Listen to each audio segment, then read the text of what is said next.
ভাই জিবরিল, কোথায় আমি তৈরি করব? আল্লাহ রাব্বুল আলামিন জিবরিলকে দিয়ে বললেন, ও খলিল, ও ইব্রাহিম, আপনি উটের উপর আরোহণ করেন। উটের উপর আরোহণ করার সাথে সাথে ওই উট বরাবর সুন্দর ভাবে একটা মেঘমালা ছেয়ে যাবে। যখনই ইব্রাহিম আলাইহিস সালাম উটের উপর আরোহণ করলেন, সামিয়ানার মতো সুন্দর মেঘমালা উপর দিকে ঘিরে ফেললেন। ভাইরা আমার, উট যখন চলতে আরম্ভ করলো, মেঘমালাও তাকে স্বাগতম জানাইতে যেতে, রিসিপশন করতে করতে সামনের দিকে আগাইতে লাগলেন। জোরে বলে মারহাবা।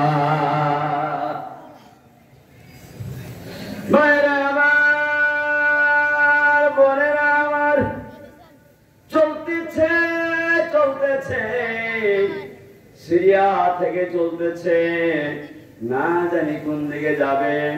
ভাইরা আমার, চলতে চলতে উট যেতে যেতে যেখানে হাজেরাকে ইসমাইলকে বনবাস এসেছে, উট সেই পথে চলতেছে। মেঘমালা তাকে রিসিপশন করতে করতে সামনের দিকে নিয়ে চলে যাচ্ছে। জোরে বলে মারহাবা।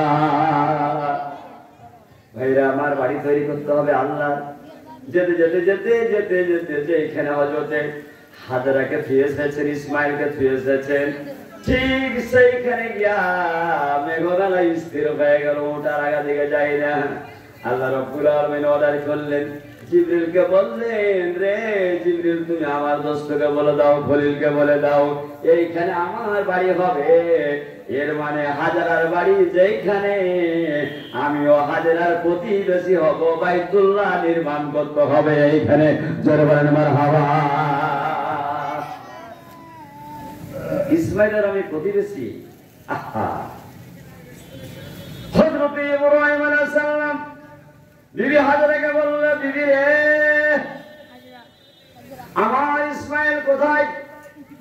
সাথে সাথে বলল, ছোট্ট বাচ্চা কোথায় আছে জানি না। ইব্রাহিম আলাইহিস সালাম খুঁজতে আরম্ভ করলেন। খুঁজতে খুঁজতে ছোট্ট ছেলে দেখতে পাওয়া গেল বাবলা গাছের নিচে বসে বসে কি যেন করতেছে। যাওয়ার পরে বাবা বলল, বাবা ইসমাইল, আল্লাহ তাআলা আমাকে একটা অর্ডার করেছে বাবা, তুমি যদি রাজি হও তাহলে পরে আমার সাথে তোমাকে কাজ করতে হবে। আমি হব রাজমিস্ত্রি, তুমি হবে লেবার। আল্লাহর বাড়ি, আল্লাহর প্রাসাদ, রাজপ্রাসাদ তৈরি করতে হবে। বাবা তুমি যদি অনুমতি দাও আমি বড্ড খুশি হতাম। সাথে সাথে ইসমাইল বললেন, আব্বা গো, আব্বা যে আল্লাহ যে অর্ডার করেছেন, আল্লাহর অর্ডার ফলো করতে হবে। 100% আপনাকে সহযোগিতা করবো। জোরে বলে মারহাবা। কোনো অসুবিধা নেই।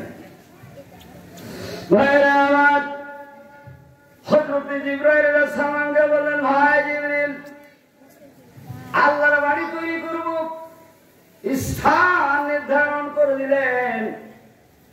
হযরত জিবরাইল আলাইহিস সালাম বললেন, দেখো মেঘমালা যত দূর রয়েছে, এই যে সামিয়ানা যত দূর রয়েছে, মেঘমালা যত দূর পর্যন্ত রয়েছে, জিবরাইল বললেন এই পর্যন্ত আল্লাহর বাড়ি তৈরি করতে হবে। ভাইরা আমার, অথবা আরেকটা রিওয়ায়াত আছে, বিরাট একটা সাপ বৃত্তাকারে ওই জায়গায় বসে আছে। বললেন সাপ বৃত্তাকারে যত দূর নিয়ে বসে আছে অত দূর পর্যন্ত আল্লাহর বাড়ি তৈরি করতে হবে। আরেকটা রিওয়ায়াত আছে, বলতেছি জিবরাইল এসে জানিয়ে দিলেন, দেখায়া দিলেন, নূহ আলাইহিস সালামের বন্যায় খানায় কাবা ধ্বংস হয়ে গেছিল, উপরটা ভেঙে শেষ হয়ে গেছিল, বালুর স্তূপ উপরে পড়ে আছে, বালুগুলোকে হটাইয়া হটাইয়া মূল খানায় কাবার ভিত্তি দেখায় দেওয়া হলো। জিবরাইল বললেন এটার উপরে আল্লাহর বাড়ি তৈরি করতে হবে। জোরে বলে মারহাবা।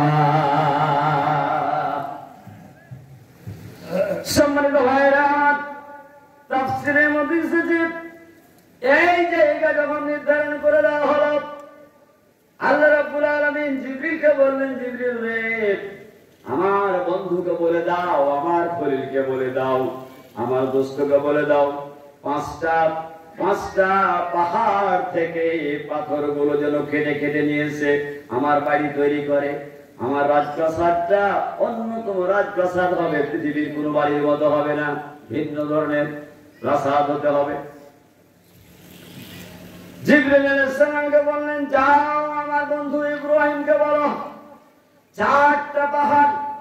1 নাম্বার পাহাড়ের নাম হলো লেবানন পাহাড়, 2 নম্বর পাহাড়ের নাম হলো আবু কুবাইস পাহাড়, 3 নম্বর পাহাড়ের নাম হলো জাবালে নূর, আহা, 4 নম্বর পাহাড়ের নাম হলো এই সাফা, আর 5 নম্বর পাহাড়ের নাম হলো মারওয়া। 1 নম্বর লেবানন, 2 নম্বর আবু কুবাইস, 3 নম্বর জাবালে নূর, 4 নম্বর হলো সাফা, 5 নম্বর হলো মারওয়া।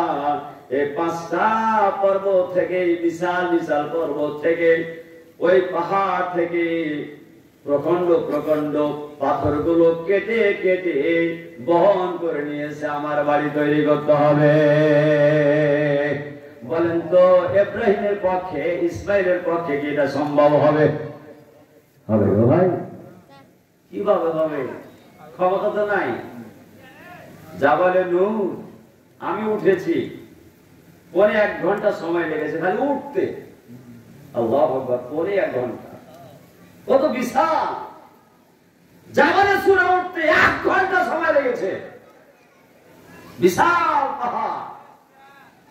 হাজী সাহেবরা হজ করতে যায়, মুআল্লিমেরা যায়, ওইখানে নূর দেখা যায়, জাবালে নূর।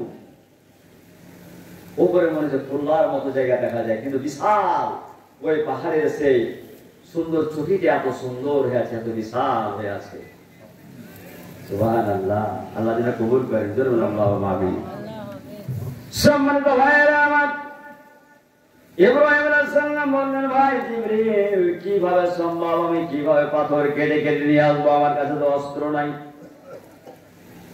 সম্মানিত ভাইয়েরা আমার, গোটা আরব জুড়ে কোন প্রকার ফসল উৎপন্ন হয় না। আল্লাহ তাআলা ফসল উৎপন্ন করার জন্য ফেরেশতারাকে অর্ডার করেছিলেন, ও ফেরেশতারা শোনো, 36 ক্রোশ পর্যন্ত মক্কার মধ্যে পাথর দ্বারা নির্মিত, মক্কা 36 ক্রোশ পর্যন্ত জায়গা নিয়ে যত পাহাড় আছে, যত পর্বত আছে, এ সমস্ত পর্বতগুলোকে উঠায় নিয়ে তোমরা সিরিয়ায় নিয়ে চলে যাও, সিরিয়ায় নিয়ে যে ফেলে দাও। ফেরেশতারা সুন্দরভাবে 36 ক্রোশ বিশিষ্ট এলাকা ব্যাপী সম্পূর্ণ পাথরগুলোকে উঠায় নিয়ে ফেরেশতারা নিয়ে গেলে সিরিয়ায় ফেলে দিলেন। জোরে আলহামদুলিল্লাহ। কত শক্তি ফেরেশতাদের! আল্লাহু আকবার। জাবালে নূর কি বিশাল! এরকম 36 ক্রোশ জায়গা সমূলে গর্ত করে উঠাইয়া নিয়ে সিরিয়া নিয়ে যে ফেলো, তাই করছে ফেরেশতা। এইবার আল্লাহ তাআলা অর্ডার করলেন, নীল নদ থেকে বরকতপূর্ণ মাটিগুলো, উর্বর মাটিগুলো, পলি পড়া মাটিগুলো নিয়ে আসো। নিয়ে আসার পরে ওই গর্তটা সুন্দরভাবে পূরণ করে দাও। জোরে বলে আলহামদুলিল্লাহ। ফেরেশতাদের পক্ষে সবই সম্ভব। ভাইরা আমার, নীল নদ থেকে সুন্দরভাবে ওটা গর্ত পূরণ করার জন্য মাটি নিয়ে আসা হলো। মাটি নিয়ে আসার পরে ফেরেশতারা খানে কাবা সুন্দরভাবে তওয়াফ করতে আরম্ভ করলো। লাব্বাইকা লাব্বাইক লাব্বাইকা লাব্বাইক লা শারিকা লাব্বাইক ইন্নাল হামদা ওয়া নি'মাতাকা লাব্বাইক লা শারিকা লাব্বাইক বলে তওয়াফ করতেছে, ঘুরতেছে। 7টা চক্কর মারার পরে ফেরেশতারা ওই মাটিগুলোকে নিয়ে তায়েফের মধ্যে দিয়ে দিলেন। জোরে বলেন মারহাবা। তায়েফের মাটিকে খনন করে নিয়ে ওই সিরিয়ায় ফেলে দেওয়া হলো। আবার ওই নীল নদের মাটিগুলোকে সুন্দরভাবে নিয়ে আসা তায়েফের মধ্যে দিয়ে দিল। যেহেতু তারা তওয়াফ করেছে আর সেইখানে মাটি ফেলেছে, এই জন্য সেই জায়গাটার নামকরণ হয়েছে তায়েফ। জোরে বলেন মারহাবা।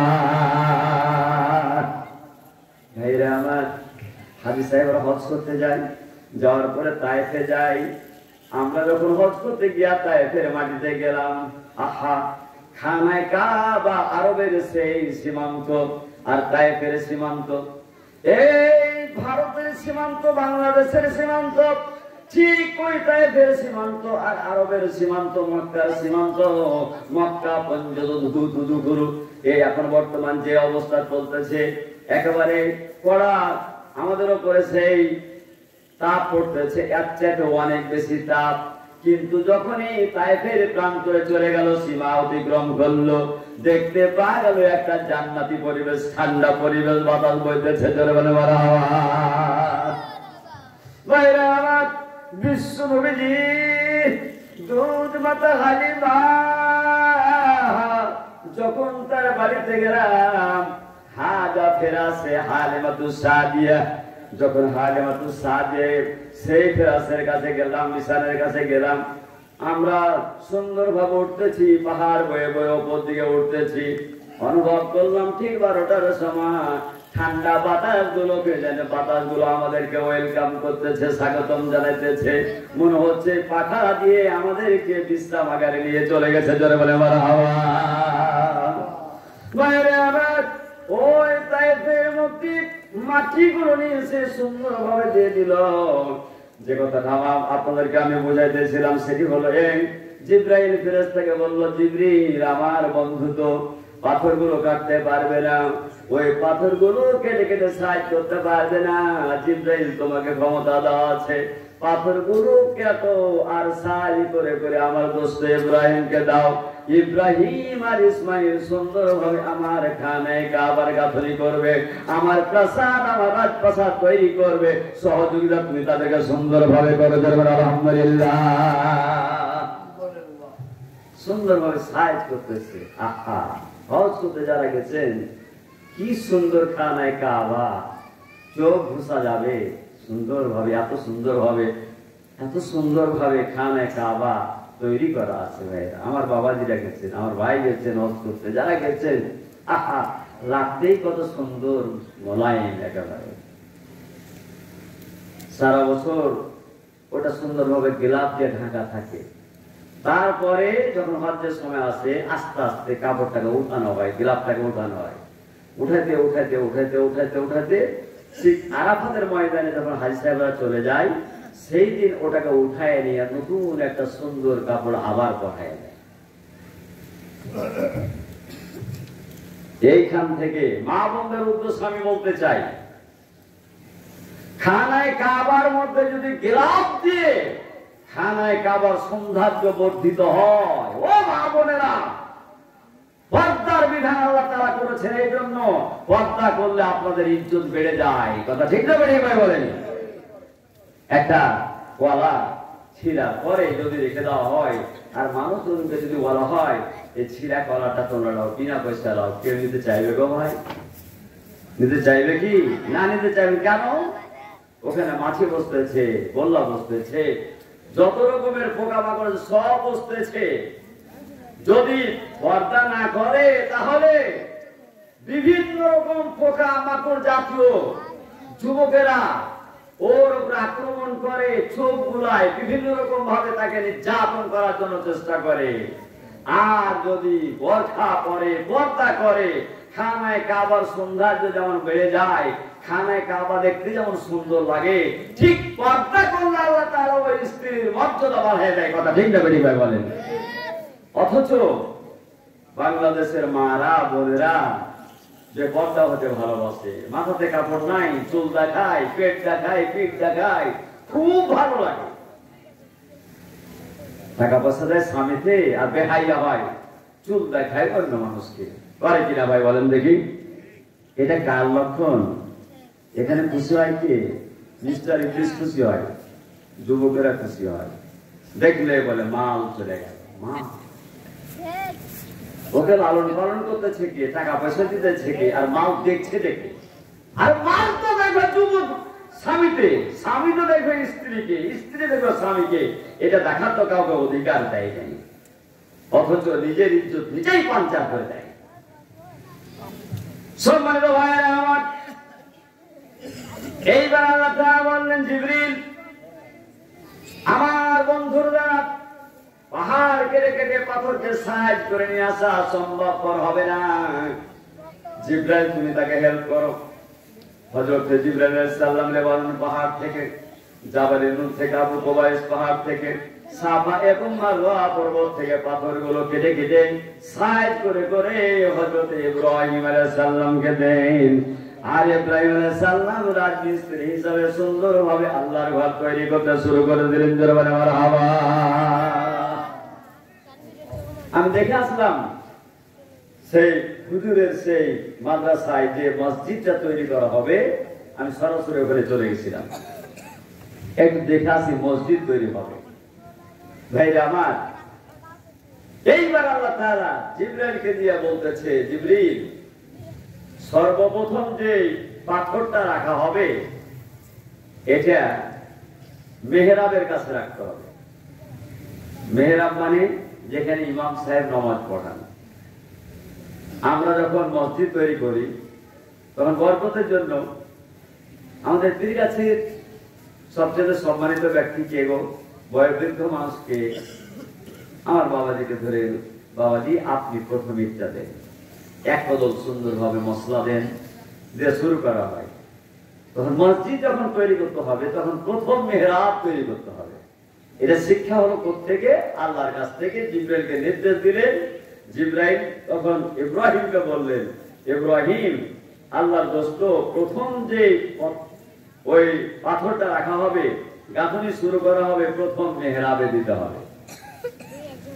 মেহরাবে যখন দিলেন পাথরটা, এইভাবে দিয়ে মেহরাবে যখন রাখা হলো, সম্মানিত ভাইরা আমার, রাখার সাথে সাথে আল্লাহর বাড়ি তৈরি করতেছে ইব্রাহিম। রাসূল তখন পর্যন্ত আসে নাই, 2000 বছর পূর্বে ইব্রাহিম আলাইহিস সালাম আল্লাহর বাড়ি তৈরি করতেছেন। ভাইরা আমার, যখন প্রথম পাহাড় কেটে পাথরটা নিয়ে আসা হলো, সাইজ করে নিয়ে এসে বসানো হলো, দেখতে পাওয়া গেল পৃথিবীর কোন মানুষের নাম তো উঠলো না। ছায়া সুন্দরভাবে নাম উঠে গেল। ওই নামটা পৃথিবীর কারণ আগো, ওই নামটা হলো বিশ্ব নবী জনাবে মুহাম্মদুর রাসূলুল্লাহ। জোরে জোরে বলেন সাল্লাল্লাহু আলাইহি ওয়াসাল্লামের নাম। জোরে বলেন মারহাবা। নূহের নাম নাই, প্রথম মানুষ আদম আলাইহিস সালামের নাম নাই। মুসা আলাইহিস সালাম এত রাগী, এত মেজাজি, কালিমুল্লাহ তার নাম নাই, ঈসা আলাইহিস সালাম রুহুল্লাহ তার নাম নাই। নাম উঠলো বিশ্ব নবী জনাবে মুহাম্মদুর রাসূলুল্লাহ। চিৎকার দিয়ে বলেন সাল্লাল্লাহু আলাইহি ওয়াসাল্লামের নাম। হে প্রিয়, হে নেতা, হে রাসূল, হে প্রিয়, হে নেতা, হে রাসূল। কথা ঠিক না বেঠিক হয়ে বলেন? রাসূলকে এত মহব্বত করেন যে রাসূলের নামটা প্রথম মেহরাবে ওই পাথরটা রাখার সাথে সাথে সুন্দরভাবে নাম উঠে গেল। আমরা যখন হজ করতে গেছিলাম, এই ইতিহাস জানতাম না, তাফসীর জানতাম না। জানলে যে গুরুত্ব দিয়ে খানায়ে কাবা তওয়াফ করেছি, তার চাইতে আরো 100 গুণ বেশি গুরুত্ব দিয়ে তওয়াফ করতাম। বিশ্ব নবীজির নাম যেখানে আছে সেখানে আরো মহব্বত করতাম। এই জন্য জানা আর অজানা আকাশ আর জমিন তাই তফাৎ। সম্মানিত ভাইরা আমার, এইবার 2 নম্বর পাথর কেটে না আসা হলো। জিবরাইল আলাইহিস সালাম হযরত ইসমাঈল আলাইহিস সালাম ইব্রাহিম আলাইহিস সালামকে দেওয়া হলো। এবার আল্লাহ তাআলা আকাশ থেকে সুন্দরভাবে অর্ডার করলেন, জিবরাইল, আমার বন্ধুকে বলে দাও, আমার খলিলকে বলে দাও, যেখানে দরজা রয়েছে, এখানে কাবার দরজা, যে দরজার পাশে কর্নার আছে, কর্নারের পাশে হাজরে আসওয়াদ পাথর আছে, এইখানে একটা পাথর সুন্দরভাবে রেখে দেওয়ার পরে সুন্দরভাবে কর্নারটা রেডি করে দিবে, সোজা করে দিবে। যখন এই জায়গাতে নিয়ে এসে একখানা সুন্দর পাথর রেখে দিলেন, রেখে দেওয়ার পরে কোন নবী রাসূলের নাম উঠলো না, কোন আম্বিয়া আলাইহিস সালামের নাম উঠলো না। আহা, এইখানে যেই ব্যক্তির নাম উঠলো তিনি হচ্ছেন আবু বকর সিদ্দিক। জোরে বলেন, জোরে বলেন আলহামদুলিল্লাহ। বাড়ি তো রয়েছে আল্লাহ, নাম উঠছে মুহাম্মদের, নাম উঠছে হযরত আবু বকরের। চিৎকার দেবেন আল্লাহু আকবার। আমাদের নাম উঠলো না, মুসা আলাইহিস সালামের নাম উঠলো না, ঈসা আলাইহিস সালামের নাম উঠলো না। নাম উঠা দরকার ছিল ইব্রাহিমের, নাম উঠা দরকার ছিল ঈসা আলাইহিস সালামের, নাম উঠা দরকার ছিল মুসা আলাইহিস সালামের। কোন নবীর নাম নাই, সাহাবার নাম, আহা, আবু বকরের নাম। সম্মানিত ভাইরা আমার, এইবার পাথর কেটে নিয়ে আসা হলো। এই পাথরখানা নিয়ে আল্লাহ রাব্বুল আলামিন জিবরাইলকে বলেন, জিবরিল রে, সামনের দিকে যেখানে হাজরাল আসওয়াদ পাথর আছে সেইখানে রাখা হলো কন্যারে, রুকনি ইয়ামিনে রাখা হলো, আবু বকরের নাম উঠলো। এবার অন্য সাইডে নিয়ে যাও, সামনের দিকে অন্য কন্যারে নিয়ে যাও, উত্তর দিকে নিয়ে যাও। উত্তর দিকে নিয়ে গিয়ে পাথরটা সুন্দরভাবে রেখে দাও। রেখে দেওয়ার পরে দেখতে পাগল পাথরের উপরে হযরত উমর রাদিয়াল্লাহু তাআলার নাম উঠলো। জোরে জোরে মানে আলহামদুলিল্লাহ। সামনের দিকে আবু বকরের নাম, সামনের দিকে উমরের নাম। সম্মানিত ভাইয়েরা আমার, এইবার চতুর্থ নম্বর পাথর কেটে নিয়ে আসা হলো। চতুর্থ নম্বর পাথরটা রুকনি ইয়ামানের পিছন দিকে যে কন্যার, সেই কন্যারে রেখে দেওয়া হলো। সেইখানে বিশ্ব নবীর জামাই হযরত উসমান গনি রাদিয়াল্লাহু তাআলা আনহুর নাম উঠে গেল। ভাইরা আমার, পঞ্চম নম্বর যেই পাথরখানা নিয়ে আসা হলো, এবার উত্তর দিকে নিয়ে যাওয়া হলো। উত্তর দিকে নিয়ে যাওয়ার পরে রেখে দেওয়া হলো। সেইখানে উঠে গেল রাসূলের জামাতা হযরত আলী রাদিয়াল্লাহু তাআলা আনহুর নাম। এর মানে হলো বিশ্ব নবীর নাম। চার কন্যাতে চার খলিফা, চারজন খলিফার নাম উঠে গেল। এর মানে হলো আল্লাহর বাড়ির মধ্যে জল ছাদ দিয়া বিশ্ব নবী এবং চার খলিফার নাম সুন্দরভাবে গাঁথনিতে দিয়ে দেওয়া হলো। জরবানে মারহাবা। ভাইরা, আল্লাহ কত ভালোবাসেন রাসূলকে, সাহাবায়ে কেরামদেরকে কত ভালোবাসেন যে তার বাড়ির মধ্যে চারজন খলিফার নাম। তারা কি কাজ করেছিল? এত এত এত নেকি, এত আল্লাহকে খুশি করতে পেরেছিল। হ্যাঁ, অন্যান্য নবীদের নাম নাই। ভাইরা, আমরাও যদি আল্লাহর ঘর তৈরি করতে পারি, আমাদের যদি ঈমান ঠিক থাকে, তাকওয়া ঠিক থাকে, তাহলে আল্লাহ তাআলা আমাদের উপর খুশি হবেন। হবেন কিনা ভাই বলেন? সম্মানিত ভাইরা আমার, আল্লাহ তাআলা বলেন, وَإِذْ بَوَّأْنَا لِإِبْرَاهِيمَ مَكَانَ الْبَيْتِ। হে নবী, আপনি ওই সময়ের কথা স্মরণ করুন যখন জিবরাইল আলাইহিস সালাম আল্লাহর ঘর তৈরি করার জন্য ভিত্তি দেখায় দিলেন, এখান থেকে এইভাবে এইভাবে আপনি তৈরি করেন। তৈরি করার সময় রেড সিগন্যাল উচ্চারণ করে আল্লাহ বলে দিলেন, আল্লাহ তুশরিক বি।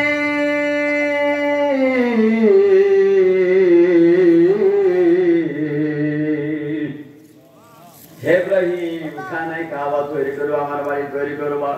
খবরদার, বাড়ি তৈরি করার পরে আমার বাড়িতে আমি ছাড়া কাউকে যেন ডাকা না হয়, আমার সাথে শরীক না করা হয়। আমার সাথে যেন শরীক না করা হয়, আমি ছাড়া কাউকে যেন ডাকা না হয়। এক নাম্বার রেড সিগন্যাল হযরত ইব্রাহিম আলাইহিস সালামকে বলতেছি।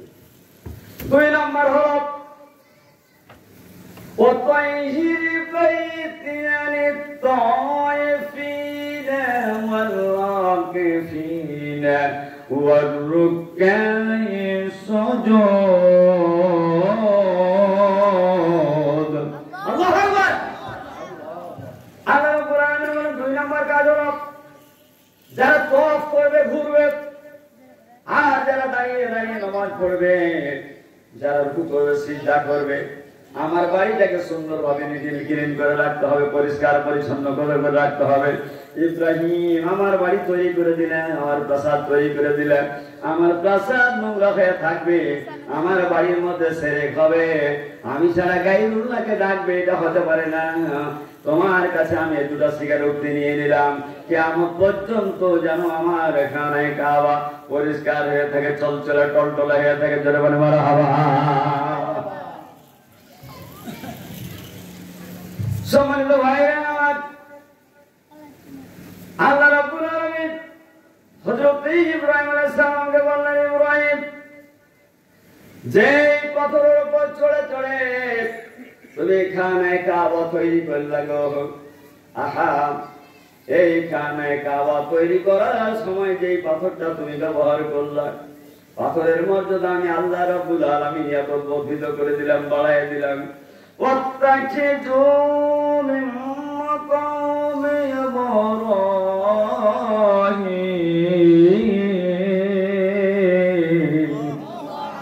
আল্লাহ তাআলা বললেন আমি এই পাথরটাকে নামাজের জন্য জায়গা বানায় দিলাম। যারা মসজিদে যাবে 7টা চক্কর মারবে আর সাফা মারোয়ার মধ্যখানে দৌড়াদৌড়ি করবে গো। তারপরে ওই পাথরখানা যেখানে থাকবে তার পিছন দিয়ে গিয়া 2 রাকাত কমপক্ষে নামাজ পড়তে হবে। আমি আল্লাহ রাব্বুল আলামিন যে পাথরের উপর চড়ে খানায় কাবা তৈরি করলাম, আমি আল্লাহ রাব্বুল আলামিন মুসলমানের জন্য নামাজের জায়গা বানায় দিলাম। জোরে আলহামদুলিল্লাহ। দেখছেন না পাথরের উপর করলে পামটা পড়ে গো ভাই। আহা, পাথরের উপরে পামটা আজ থেকে 2500 বছর পর্যন্ত পূর্বে হযরত ইব্রাহিম আলাইহিস সালাম যে পাথরের উপরে পা দিয়ে খানে কাবা তৈরি করলেন রাজমিস্ত্রি হিসাবে, আল্লাহ তাআলা কত বরকত ওই পাথরের উপরে সুন্দর পা অঙ্কিত করে দিলেন। ভাইরা, কাঁচা দেওয়ালের উপরে অথবা কাঁচা ওই ফ্লোরের উপরে পা দিলে যেমন পায়ের পামাটা পড়ে যায়, তার চাইতে স্পষ্ট ভাবে আল্লাহ রাব্বুল আলামিন ওই পাথরের উপরে হযরত ইব্রাহিম আলাইহিস সালামের 2টো পা স্পষ্ট ভাবে অঙ্কিত করে দিলেন। জোরে আলহামদুলিল্লাহ। ভাইরা, হজ না করলে আসলে এর মর্ম বুঝতে পারা যাবে না, অনুধাবন করা যাবে না। আল্লাহ তাআলা ওই পাথরখানাকে আমাদের জন্য মুসাল্লা বানিয়ে দিলেন, আল্লাহ তাআলা নামাজের জায়গা বানিয়ে দিলেন। চিৎকার দিয়ে বলে আল্লাহুম্মা আমিন। সম্মানিত ভাইরা, খানায় কাবা তৈরি করা হয়ে গেল। وَإِذْ يَرْفَعُ إِبْرَاهِيمُ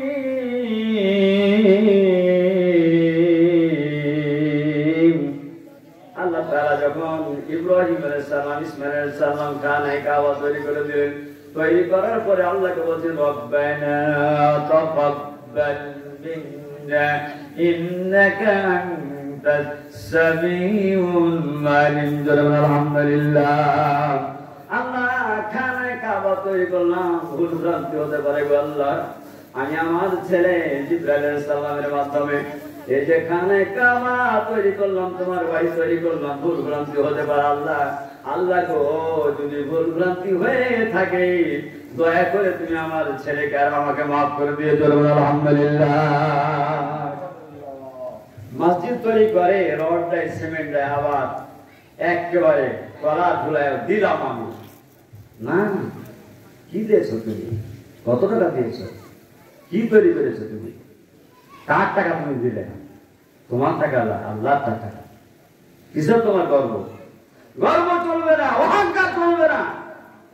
ইব্রাহিম আলাইহিস সালাম যখন ভিক্ষা দিতেন, ভিক্ষুকের সামনে দাঁড়াইতেন আর বলতেন বাবা তুমি একটু দয়া করে গ্রহণ করো। অনেকে দেয়, যাকাতের টাকা দেয়, জামা কাপড় দেয়, আবার পিটালি দেয়, পিটালি ছাড়াই অনেক সময় মানুষেরা মরে যায়, পিস্তলে মরে যায়। এইগুলো ইসলাম চাই না। সম্মানিত ভাইরা, আল্লাহর ঘর তৈরি হয়ে গেল। এইবার আল্লাহ তাআলা জিবরাইলকে বলছে, জিবরাইল শোন, আমার বন্ধুর কাছে যা, আমার খলিলের কাছে যা, 1 নম্বর সালাম দে। একটু আলহামদুলিল্লাহ বলেন ভাইরা। 1 নম্বর সালাম দে। 1 নম্বর ইব্রাহিমকে সালাম দে। আমি আল্লাহ রাব্বুল আলামিন আমার বাড়ি তৈরি করার কারণে তার ছেলের উপরে এবং তার উপর আমি খুশি হয়েছি, সালাম দাও। জোরে বলেন আলহামদুলিল্লাহ। খুশি হয়ে, আহা বাড়ি কত সুন্দর গো, ঝকঝকে বাড়ি, কত সুন্দর বাড়ি, চৌকোনা একেবারে চতুর্দিকে একই রকম, এত সুন্দর তুমি বাড়ি তৈরি করে দিলে আমাকে। আহা 1 নম্বর একটু সালাম দাও আমার বন্ধুকে। ভাইরা আমার, ইব্রাহিম আলাইহিস সালামকে সালাম দেওয়া হলো। 2 নম্বরে জিবরিলকে বললেন তুমি আমার বন্ধুকে বলে দাও বাড়ি করতে গিয়া আমার বন্ধু কত কষ্ট করলো গো। আহা পাথর কোন কোন সময় হাতে লেগে যায়, হাত কেটে যায়, আবার পা কেটে যায়, শরীর কেটে যায়, ক্ষত বিক্ষত হয়ে যায়। কত কষ্ট করে পাথরগুলো তুলতে হয়। বাবার ছেলেতে কত সুন্দর ভাবে আমার বাড়িখানা তৈরি করলো। আহা, 1 নম্বরে সালাম দাও, 2 নম্বর আমার দোস্তকে বলে দাও, আমার খলিলকে বলে দাও, বন্ধুগো আমার বাড়ি যখন তৈরি করেছো, আমি তোমার কাছে আমার স্নেহ ভালোবাসা মমতায় সিক্ত করে তোমাকে আমি সমবেদনা জানাইলাম। আলহামদুলিল্লাহ। 3 নম্বরে বললেন, রে ইব্রাহিম আমার দোস্ত, পৃথিবীর মাঝে এতিমদের প্রতি খাদ্য দেয়, এতিমদেরকে খেতে দেয়, মিসকিনদেরকে খেতে দেয়। আহা, মিসকিনদের প্রতি দয়া করে অনেক কিছু করে গো। আহা, খানায় কাবা আমি তৈরি করলাম, খানায় কাবা তৈরি করার পরে আমি আল্লাহ রাব্বুল আলামিন এই খানায় কাবার মধ্যে নামাজ পড়লে আমি সওয়াব দিয়ে থাকি, বাড়ির মধ্যে নামাজ পড়লে 1 গুণ সওয়াব দিয়ে থাকি, ওয়াক্তিয়া মসজিদে নামাজ পড়লে আমি 25 গুণ সওয়াব দিয়ে থাকি, জুমা মসজিদে নামাজ পড়লে 500 গুণ সওয়াব দিয়ে থাকি। আর আমার নবী বিশ্ব নবীজির মসজিদে নববীতে নামাজ পড়লে 1 রাকাতের পর পরিবর্তে 50 রাকাতের সওয়াব দিয়ে থাকে। আমার খলিল হযরত ইব্রাহিম আলাইহিস সালাম বাইতুল মুকাদ্দাস তৈরি করেছেন, 1 রাকাত নামাজ পড়লে 50 রাকাতের সওয়াব দিয়ে থাকি। কিন্তু আমার বাড়ি, আমার ঘর, আমার খানে কামাই কেউ যদি নামাজ পড়তে পারে, আমি আল্লাহ রাব্বুল আলামিন 1 রাকাত নামাজ পড়লে 1 লক্ষ রাকাতের সওয়াব দিয়ে থাকি। জোরে বলে মারহাবা। 1 লক্ষ রাকাত।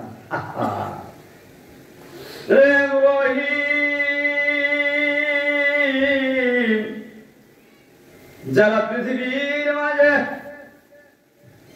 এমন মসজিদ তৈরি করবে, আমার মসজিদ যদি কেউ তৈরি করে দেয়, এতিমকে খাওয়াইলে, এতিমকে বস্ত্র দিলে, আহা মিসকিনদেরকে খাওয়াইলে, মিসকিনদেরকে বস্ত্র দিলে, খানে কাবার পিলারের নিচে দাঁড়িয়ে দাঁড়িয়ে লক্ষ লক্ষ রাকাত নামাজ পড়লে যে সওয়াব দেওয়া হয়, আমার জন্য যদি মসজিদ তৈরি করে, আমি আল্লাহ রাব্বুল আলামিন লক্ষ লক্ষ রাকাত নামাজ পড়লে মসজিদ খানে কাবায় যে সওয়াব, আমি আল্লাহ রাব্বুল আলামিন তাদেরকে সেই সওয়াব দিয়ে। জোরে বলে মারহাবা। আল্লাহ রাসূল বলেছেন, মান বানা লিল্লাহি মসজিদান বানাল্লাহু লাহু বাইতান ফিল জান্নাহ। পৃথিবীতে মসজিদ তৈরি করো, কত সওয়াব দিবা, সওয়াবে ভর্তি করে দেব, সওয়াব আমার কাছে কম নাই। وإذ جعلنا البيت مثابة للناس وأمنا। আল্লাহু আকবার। আল্লাহ তাআলা বলছেন, আমি খানা কাবা তৈরি করলাম 1 নম্বর সওয়াবের জন্য, আর 2 নম্বর হলো নিরাপত্তার জন্য।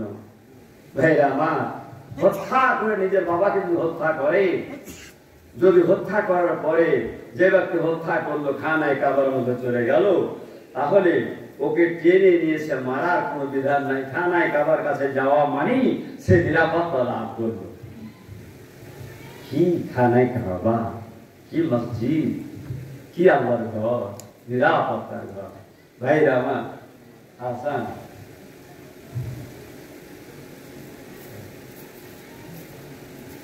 সম্মানিত ভাইরা আমার, এই